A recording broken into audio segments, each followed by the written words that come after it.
Sometimes it can be difficult to get kids and grown-ups to eat enough vegetables. Remember, everybody's supposed to be aiming for 5 servings of fruits and vegetables every day at a minimum.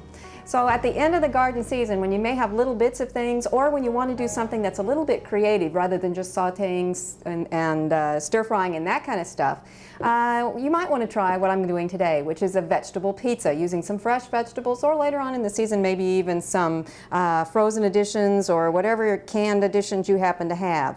I'm going to saute or stir fry in about 2 teaspoons of vegetable oil, olive oil, corn oil, soybean oil, half of a red pepper or whatever kind you have coming out of your garden at this time, about a half of a cup or a half of a small squash, and I'm using a yellow squash, but again, you could, if you wanted more green in here, you could use zucchini, or if that's what you had, or patty pan, but some kind of a summer squash. Also to that, I'm going to put in 1 small red onion, and this may be more than I want, so I may not quite use it all. Looks like it's a little bit of a medium red onion to me instead of a small one, so we'll just use part of it.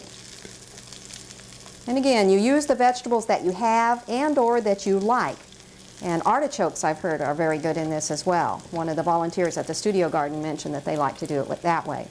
And I've also added, about a half of a cup of mushrooms to this. Now this is going to stir fry just until the vegetables are crisp tender.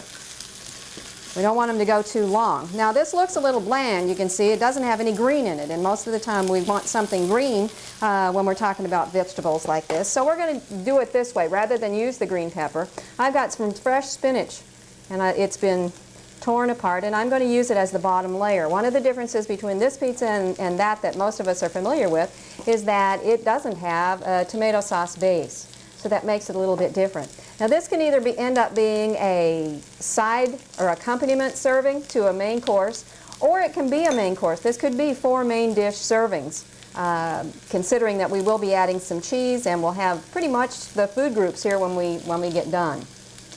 Okay, we've added, that is about a half a cup of spinach more or less, and you could use other greens as well. The spinach, you need to use a green that's going to hold up in cooking, however, because we are going to put this in the oven for a little bit as one of the final steps. All right, we don't want this to cook too long because it is going in the oven and it's going to finish cooking there. Let me grab my larger utensil here. Now if you have a lot of time and you want to be very artistic, one of the things you can do is layer these on here so that they look like they have been designed. I'm going to just put them on the pizza and try and make sure that we get different things in different parts of the pizza so everybody will get some of everything.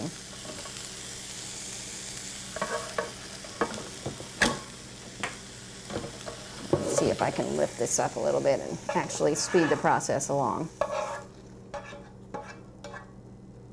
Okay, spread that out a little bit.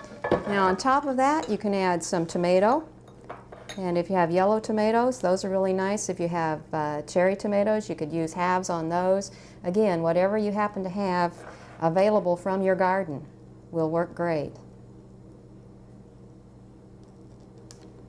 And on top of that, we have a 1/3 of a cup of Romano cheese. And you could use some goat cheese if you want to get a little bit more Californian on this. And about a cup of shredded low-fat mozzarella.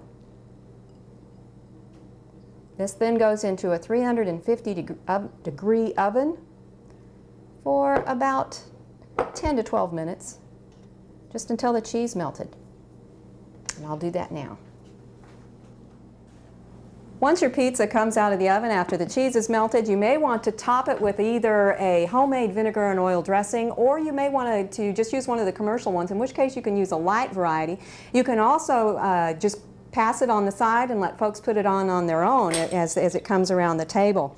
This makes an excellent way to get a few more fruits and vegetables in your diet, and you'll find that if you use it as 4 main dish servings, that there is about 400 calories in this, but along with those 400 calories you get 1/3 of the calcium that you need for the day, almost half of the vitamin C that you need for the day, and you pretty much cover at least part of your food groups that you need during the day.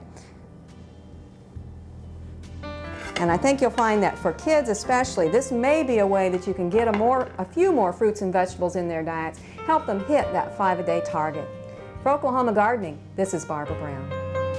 We hope you enjoyed this video. It's part of our OK Gardening Classics YouTube channel. You can also find more recent videos on our Oklahoma Gardening YouTube channel. And join us on social media for great gardening tips, photos, and discussion.